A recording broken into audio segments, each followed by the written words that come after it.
Thank you very much. It's an honor to be with President Buhari of Nigeria. We have many things that we do together, as you know, probably especially on terrorism and terrorism-related. We also have a very big trade deal that we're working on for military equipment, helicopters, and the like. We have met before. We have developed a great relationship, and we look forward to our discussion today. Very important, but again, especially as it relates to terrorism. And that's terrorism here and terrorism all over the world. It's a hotbed, and we're going to be stopping that.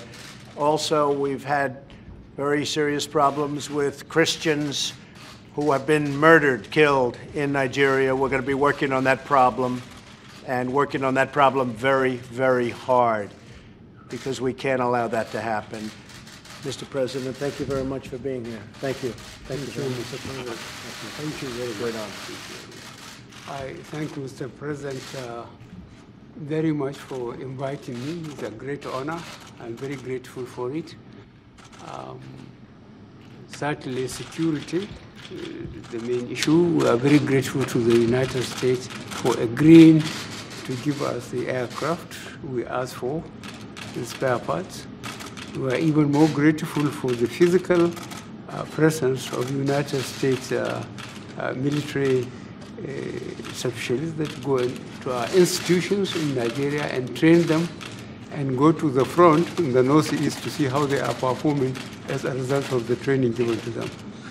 So the commitment of the United States in get rid of terrorism across the world, we are first-hand experience of that, and we are very grateful for it.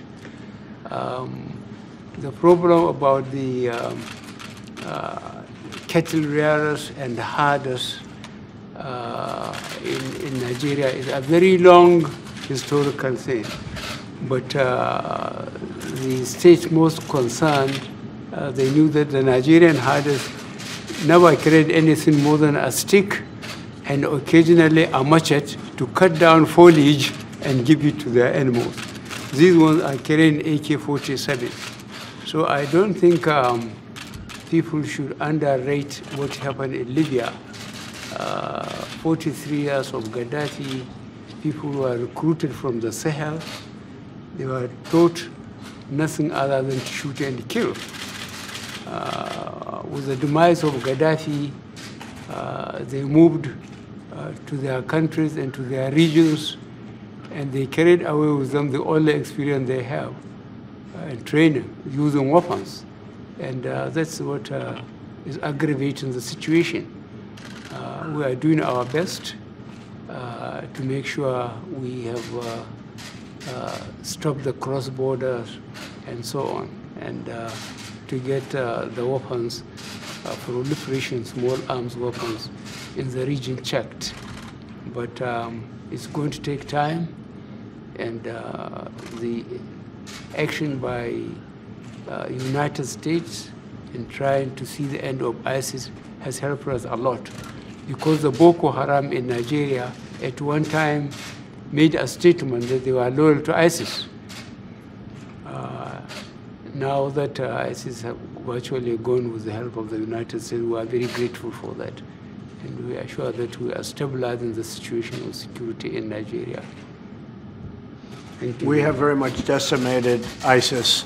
Much has taken place over the last 12 months. But Boko Haram has been terrible. And how did you do with the young women that were kidnapped? How is that going? The Chibok girls and the Dapchi one. The Chibok one was before we came, 2014.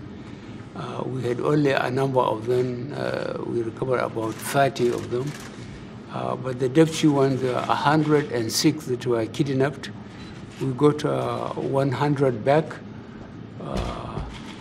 4 died. 1 is still held in captivity.